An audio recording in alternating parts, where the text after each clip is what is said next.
എല്ലാവർക്കും നമസ്കാരം. ഇന്ന് നമുക്ക് വളരെ സ്പെഷ്യലായിട്ടുള്ള ഒരു ബിരിയാണിയുടെ റെസിപ്പി നോക്കാം. കഴിഞ്ഞ ദിവസം ഞാനൊരു നെയ്ച്ചോറും അതുപോലെ തന്നെ ഒരു റവ വെച്ചിട്ടുള്ള ഒരു നൈസ് പത്തിരിയും ഇട്ടിരുന്നു. അപ്പോൾ അത് ഒരുപാട് പേര് ട്രൈ ചെയ്ത് നോക്കിയിട്ട് നല്ല ഫീഡ്ബാക്ക് തന്നിട്ടുണ്ട്. അപ്പോൾ ഇതുവരെ കണ്ടിട്ടില്ലാത്തവരുണ്ടെങ്കിൽ അതുകൂടി ഒന്ന് കണ്ടു നോക്കണം. അപ്പോൾ ഇവിടെ ഞാൻ ഈ ഒരു ബിരിയാണി തയ്യാറാക്കി എടുക്കാൻ വേണ്ടിയിട്ട് ബോൺലെസ് ചിക്കനാണ് എടുത്തിട്ടുള്ളത്. അപ്പോൾ ബട്ടർ ചിക്കൻ പൊതുവേ നമ്മൾ ബോൺലെസ് ചിക്കൻ വെച്ചിട്ടാണ് ചെയ്യുന്നത്. 600 ഗ്രാം ബോൺലെസ് ചിക്കൻ എടുത്തിട്ടുണ്ട്. അപ്പോൾ ഇതുപോലെ ഇത്രയും വലിയ പീസുകളാക്കി മുറിച്ച് നന്നായിട്ട് കഴുകി വെച്ചിട്ടുള്ളതാണ്. അപ്പോൾ ഇതിനെ നമുക്കൊന്ന് മാരിനേറ്റ് ചെയ്തെടുക്കാൻ വേണ്ടിയിട്ടുള്ള ഇൻഗ്രീഡിയൻസ് എന്തൊക്കെയാണെന്ന് നോക്കാം. അപ്പം ഇവിടെ ഒരു 3-4 പച്ചമുളക് ഒന്ന് ചതച്ചിട്ട് ഒരു പാത്രത്തിലേക്ക് ഇട്ട് കൊടുത്തിട്ടുണ്ട്. ഇനി ഇതിലേക്ക് 2 ടീസ്പൂൺ ജിഞ്ചർ ഗാർലിക് പേസ്റ്റാണ് ചേർത്ത് കൊടുക്കുന്നത്. അപ്പോൾ ഇത് നമ്മൾ വീട്ടിൽ തന്നെ തയ്യാറാക്കി വെച്ചിരിക്കുന്ന ജിഞ്ചർ ഗാർലിക് പേസ്റ്റാണ്. അപ്പോൾ ഇങ്ങനെ ചെയ്ത് വെക്കുകയാണെങ്കിൽ വളരെ ഈസി ആയിട്ട് നമുക്ക് എടുത്ത് ഉപയോഗിക്കാനായിട്ട് പറ്റും. 2 ടീസ്പൂൺ ചേർത്ത് കൊടുത്തിട്ടുണ്ട്. ഇനി ഒരു 1/4 ടീസ്പൂൺ മഞ്ഞൾപ്പൊടി ചേർത്ത് കൊടുക്കുന്നുണ്ട്. ഇനി ഇതിലേക്ക് നമ്മൾ മുളക് പൊടി, കാശ്മീരി മുളക് പൊടിയാണ് ചേർത്ത് കൊടുക്കുന്നത്. നല്ലൊരു കളറിന് വേണ്ടിയിട്ടും അതുപോലെ തന്നെ അധികം എരി ഉണ്ടാവില്ല. അപ്പോൾ ഒരു 1.5 ടീസ്പൂൺ കാശ്മീരി മുളക് പൊടിയാണ് ചേർത്ത് കൊടുത്തിട്ടുള്ളത്. ഇതിലേക്ക് ആവശ്യത്തിനുള്ള ഉപ്പ് കൂടി ചേർത്ത് കൊടുക്കുന്നുണ്ട്. ഇനി ഇതിലേക്ക് നമ്മൾ നാരങ്ങയുടെ നീരാണ് ചേർത്ത് കൊടുക്കുന്നത്. അപ്പോൾ ഒരു 4 ടീസ്പൂൺ നാരങ്ങ നീര് ചേർത്ത് കൊടുക്കുക. അരി ഇല്ലാതെ വേണം ചേർത്ത് കൊടുക്കാനായിട്ട്. ഇനി നമ്മളിതിലേക്ക് ചേർത്ത് കൊടുക്കുന്നത് തൈരാണ്. ഒരു 1/4 കപ്പ് അധികം പുളിയില്ലാത്ത തൈര് ചേർത്ത് കൊടുത്തിട്ടുണ്ട്. അപ്പോൾ ഇത്രയാണ് നമ്മുടെ മസാല. ഇനി ഇത് നന്നായിട്ട് ഒന്ന് മിക്സ് ചെയ്തിട്ട് ആവശ്യത്തിന് ഉപ്പുണ്ടോ എന്ന് നോക്കുക. അതിനുശേഷം നമുക്ക് ഇതിലേക്ക് ചിക്കൻ്റെ പീസസ് ഇട്ട് കൊടുക്കാം.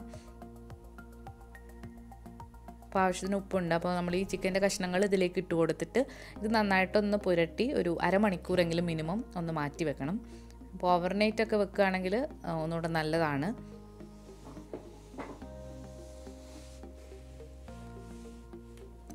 അപ്പോൾ നന്നായിട്ട് തന്നെ മിക്സ് ചെയ്ത് കൊടുത്തിട്ട് നമുക്കൊന്ന് മാറ്റി വെക്കാം. അപ്പോൾ ഇത് മാരിനേറ്റ് ആകുന്ന സമയം കൊണ്ട് നമുക്ക് ബാക്കിയുള്ള അരിയൊക്കെ ഒന്ന് വേവിച്ചെടുക്കാം. അപ്പോൾ ഇവിടെ അരി വേവിക്കാനായിട്ട് ഒരു പാത്രത്തിലേക്ക് കുറച്ചധികം വെള്ളം വെച്ചിട്ടുണ്ട്. അതിലേക്ക് ഒരു 3 ഏലക്ക, 3 ചെറിയ ബേ ലീവ്സ്, ഒരു വലുതാണെങ്കിൽ 1 ഇട്ടാൽ മതിയാകും. ഇനി ഇതിലേക്കൊരു 2-3 ചെറിയ കഷ്ണം പട്ടയാണ് ഇട്ട് കൊടുത്തത്. ഒരു തക്കോലം ഇട്ട് കൊടുക്കുന്നുണ്ട്. ഇനി ഇതിലേക്ക് ഗ്രാമ്പു ആണ് ചേർത്ത് കൊടുക്കുന്നത്. ഒരു 3 ഗ്രാമ്പു ചേർത്ത് കൊടുക്കുന്നുണ്ട്.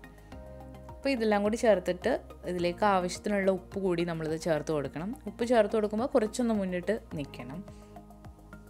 അപ്പോൾ ഇതിന് നന്നായിട്ടൊന്ന് തിളച്ച് വരുമ്പോഴത്തേക്ക് നമുക്ക് ഇതിലേക്ക് അരി ഇട്ട് കൊടുക്കാം.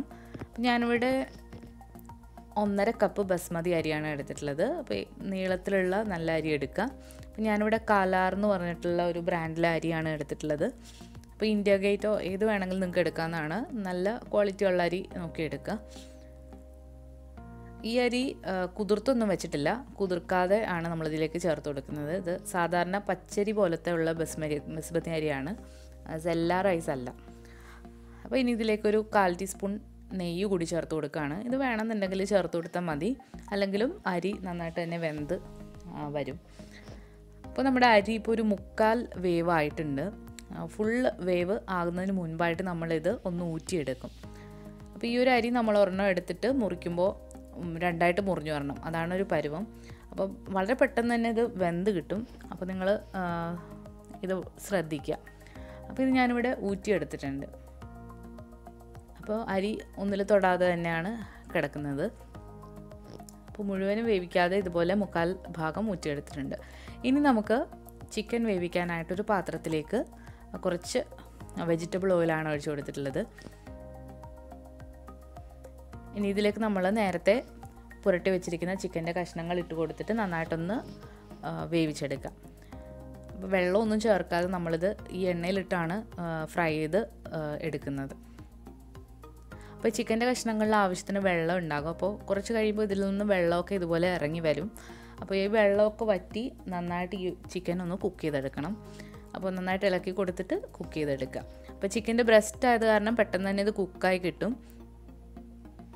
ഇനി ബ്രസ്റ്റിൻ്റെ പീസ് ഇല്ലാന്നുണ്ടെങ്കിൽ നമുക്ക് ഫുള്ളായിട്ടുള്ള കോഴിയും ഇതിന് വേണ്ടിയിട്ട് എടുക്കാവുന്നതാണ്. അപ്പോൾ എല്ലാം ഇതുപോലെ വെന്ത് ഡ്രൈ ആക്കി എടുത്തിട്ടുണ്ട്. ഇനി നമുക്ക് ബട്ടർ ചിക്കന് വേണ്ടിയിട്ടുള്ള മസാല തയ്യാറാക്കി എടുക്കാം. അപ്പോൾ അതിന് വേണ്ടിയിട്ട് ഒരു ചെറിയ ക്യൂബ് ബട്ടറാണ് ഒരു പാത്രത്തിലേക്ക് ഇട്ട് കൊടുത്തിട്ടുള്ളത്. അതൊന്ന് ഉരുക്കി വരുമ്പോഴത്തേക്ക് നമ്മൾ ഒരു വലിയ സവാള ഇതുപോലെ മിക്സിയിലിട്ടൊന്ന് അടിച്ചിട്ടുള്ളതാണ്, അല്ലെങ്കിൽ പൊടിയായിട്ട് നിങ്ങൾക്ക് അരിഞ്ഞെടുക്കാം, അത് നിങ്ങളുടെ ഇഷ്ടമാണ്. അപ്പോൾ അതുകൂടി ഇട്ട് കൊടുത്തിട്ട് നന്നായിട്ടൊന്ന് വഴറ്റിയെടുക്കുക. ഇതിൻ്റെ പച്ചമണം ചെറുതായിട്ടൊന്ന് മാറി വരുമ്പോഴത്തേക്ക് നമുക്കിതിലേക്ക് ജിഞ്ചർ ഗാർലിക് പേസ്റ്റ് നമ്മൾ നേരത്തെ കാണിച്ചതാണ്, അപ്പോൾ അതൊരു ടീസ്പൂൺ ഇട്ട് കൊടുത്തിട്ടുണ്ട്. അപ്പോൾ ഇതുകൂടി ഇട്ടിട്ട് ഇതിൻ്റെ പച്ചമണം മാറ്റി നന്നായിട്ട് ഒന്ന് വഴറ്റിയെടുക്കണം. അപ്പോൾ ഇതിലേക്ക് ആവശ്യത്തിന് ഉപ്പ് വേണമെന്നുണ്ടെങ്കിൽ നിങ്ങൾക്ക് ചേർത്തെടുക്കാം.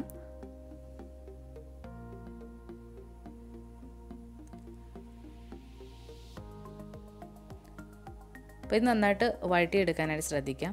അപ്പോൾ ഇത് വഴണ്ട് ചെറുതായിട്ട് വന്നിട്ടുണ്ട്. ഇനി ഇതിലേക്ക് ഞാനിവിടെ ഒരു തക്കാളി ഇട്ട് കൊടുത്തിട്ടുണ്ട്. തക്കാളി ഇത് ഞാൻ പേസ്റ്റാക്കിയിട്ട് ഫ്രീസറിൽ സൂക്ഷിച്ചതാണ്. അപ്പോൾ 4 ക്യൂബ്സ് ഇട്ട് കൊടുത്തിട്ടുണ്ട്. അപ്പോൾ ഇതിൻ്റെ വീഡിയോ ഞാൻ ഇതിന് മുൻപ് അപ്ലോഡ് ചെയ്തിട്ടുണ്ട്. അപ്പോൾ അത് കണ്ടിട്ടില്ലാത്തവരുണ്ടെങ്കിൽ കണ്ടു നോക്കണം, ലിങ്ക് ഡിസ്ക്രിപ്ഷൻ ബോക്സിലുണ്ട്.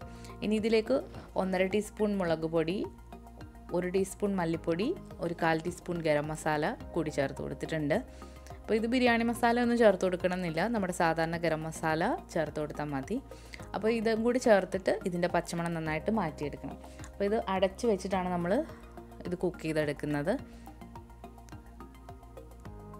അപ്പോൾ തക്കാളിയുടെ പേസ്റ്റ് ഓൾറെഡി നന്നായിട്ട് കുക്ക് ചെയ്തതാണ്, അപ്പോൾ അധികം സമയം എടുക്കില്ല. അപ്പോൾ നമ്മുടെ മസാല ഇവിടെ പച്ചമണമൊക്കെ മാറി വന്നിട്ടുണ്ട്. അപ്പോൾ അത് പാത്രത്തിൽ നിന്ന് വിട്ട് വരുന്നൊരു പരുവായിട്ടുണ്ട്. അപ്പോൾ ഇനി ഇതിലേക്ക് നമ്മൾ കുറച്ച് വെള്ളം ഒഴിച്ചു കൊടുക്കും. അപ്പോൾ ആ വെള്ളം ഒഴിക്കുമ്പോൾ നല്ല ചൂടുവെള്ളം ഇതിലേക്ക് ഒഴിച്ചു കൊടുക്കുക, പച്ചവെള്ളം ഒഴിക്കരുത്, അങ്ങനെയാണെങ്കിൽ ടേസ്റ്റ് മാറിപ്പോവും. അതുകൊണ്ട് നല്ല ചൂടുള്ള വെള്ളം ഇതിലേക്ക് ഒഴിച്ചു കൊടുത്തിട്ട് ഇത് നല്ലൊരു ഗ്രേവി ആക്കി എടുക്കുക.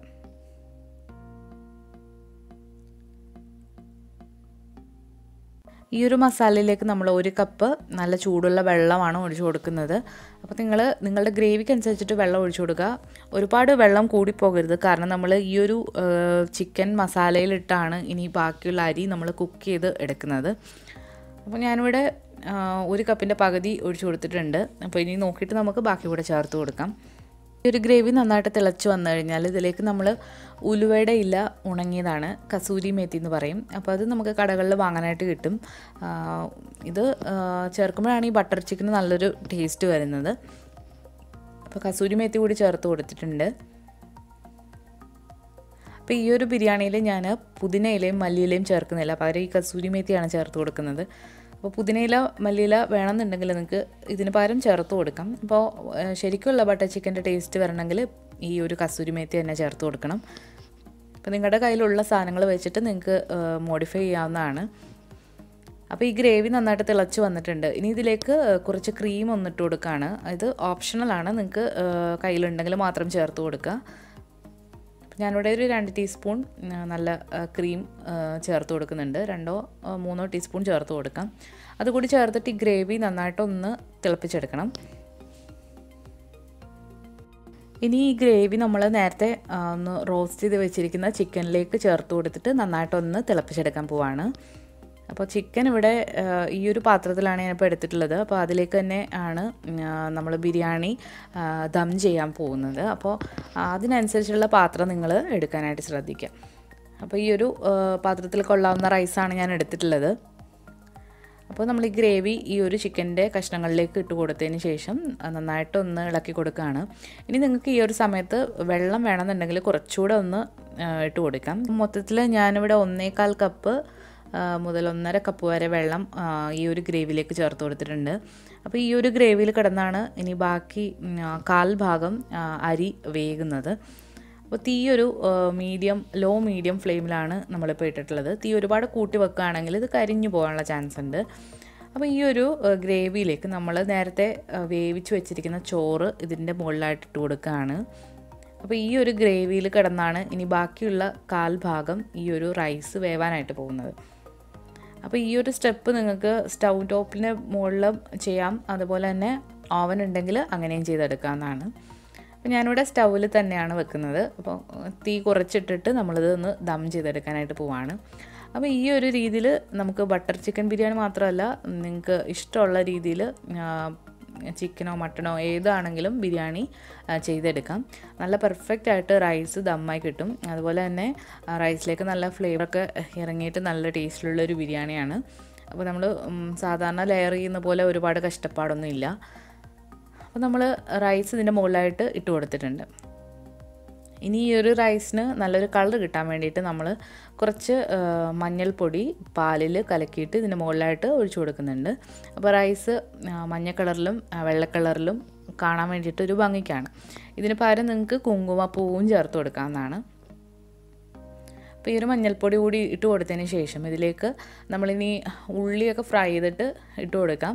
അതുപോലെ തന്നെ കാഷ്നട്ട്സും മുന്തിരിയൊക്കെ വേണമെങ്കിലും ഇതിലേക്ക് ചേർത്ത് കൊടുക്കാവുന്നതാണ്. അപ്പോൾ ഞാനിവിടെ കുറച്ച് ഫ്രൈഡ് ഒണിയൻസ് ആണ് ചേർത്ത് കൊടുക്കുന്നത്. ഇത് നമുക്ക് വാങ്ങാനായിട്ട് കിട്ടും കടകളിൽ പാക്കറ്റിൽ. അപ്പോൾ അതാണ് ചേർത്ത് കൊടുക്കുന്നത്. അപ്പോൾ ഇത് ഓപ്ഷണലാണ്. ഇനി ഇത് അടച്ച് വെച്ചിട്ട് നമുക്കൊരു 10 മുതൽ 15 മിനിറ്റ് വരെ മീഡിയം ഫ്ലെയിമിൽ ഇട്ടിട്ട് ഇതൊന്ന് വേവിച്ചെടുക്കാം. അപ്പോൾ തീയുടെ കാര്യം നന്നായിട്ട് ശ്രദ്ധിക്കുക. അപ്പോൾ ഇതൊരു 10-15 മിനിറ്റ് കഴിഞ്ഞിട്ടുണ്ട്. നമുക്കിതൊന്ന് തുറന്ന് നോക്കാം. അപ്പോൾ ഇടയ്ക്ക് തുറന്ന് നോക്കിയിട്ട് നമുക്ക് ചെക്ക് ചെയ്യാവുന്നതാണ്. കാരണം ഇതിൻ്റെ അടിയിൽ പിടിച്ചോ അല്ലെങ്കിൽ ഇതിൽ കൂടുതൽ വെള്ളം ഇനിയുണ്ടോ എന്ന് നോക്കാൻ വേണ്ടിയിട്ട് നമ്മൾ സൈഡിൽ നിന്ന് ഇതുപോലെ ഒന്ന് ജസ്റ്റ് ഒന്ന് നോക്കാം. അപ്പോൾ ഞാനിവിടെ നോക്കുമ്പോൾ കുറച്ച് ലൂസായിട്ട് ഗ്രേവി ഉണ്ട്. അപ്പോൾ ഇനി ഇതൊരു 5 മിനിറ്റ് കൂടി നമുക്കൊന്ന് ദം ചെയ്തെടുക്കാം.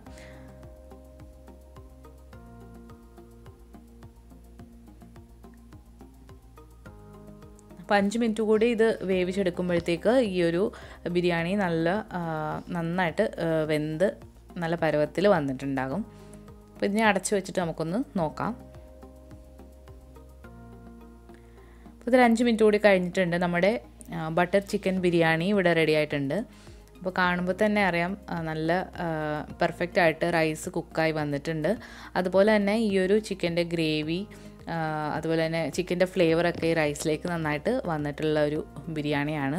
അപ്പോൾ ഇതിൻ്റെ എരിയൊക്കെ നിങ്ങൾക്ക് നിങ്ങളുടെ ഇഷ്ടത്തിന് അഡ്ജസ്റ്റ് ചെയ്യാവുന്നതാണ്. ഇത് കുറച്ച് സ്പൈസി ആയിട്ടുള്ളൊരു ബിരിയാണി ആയിട്ടാണ് ഞാനിപ്പോൾ ചെയ്തിട്ടുള്ളത്. അപ്പോൾ അതനുസരിച്ചിട്ട് നിങ്ങൾ ചെയ്യുക. അപ്പോൾ എന്തായാലും ഈ ഒരു ചിക്കൻ ബിരിയാണിയുടെ റെസിപ്പി നിങ്ങൾക്ക് ഇഷ്ടമായിട്ടുണ്ടെങ്കിൽ തീർച്ചയായിട്ടും ഒന്ന് ട്രൈ ചെയ്ത് നോക്കുക. അതുപോലെ തന്നെ ട്രൈ ചെയ്ത് നോക്കിയിട്ട് നിങ്ങളുടെ ഫീഡ്ബാക്സൊക്കെ ഈ കമൻറ്റിലൂടെ അറിയിക്കുക. ഈ വീഡിയോ ഇഷ്ടമായിട്ടുണ്ടെങ്കിൽ ഫ്രണ്ട്സിനും ഫാമിലിക്കൊക്കെ ഒന്ന് ഷെയർ ചെയ്ത് കൊടുക്കുക. അതുപോലെ തന്നെ നമ്മുടെ ചാനൽ പുതിയതായിട്ടാണ് കാണുന്നതെങ്കിൽ ഒന്ന് സബ്സ്ക്രൈബ് ചെയ്യുക. അപ്പോൾ അതുപോലെ തന്നെ റൈറ്റ് സൈഡിലായിട്ട് കാണുന്ന ബെല്ലൈക്കൺ കൂടി ഒന്ന് ക്ലിക്ക് ചെയ്യാം.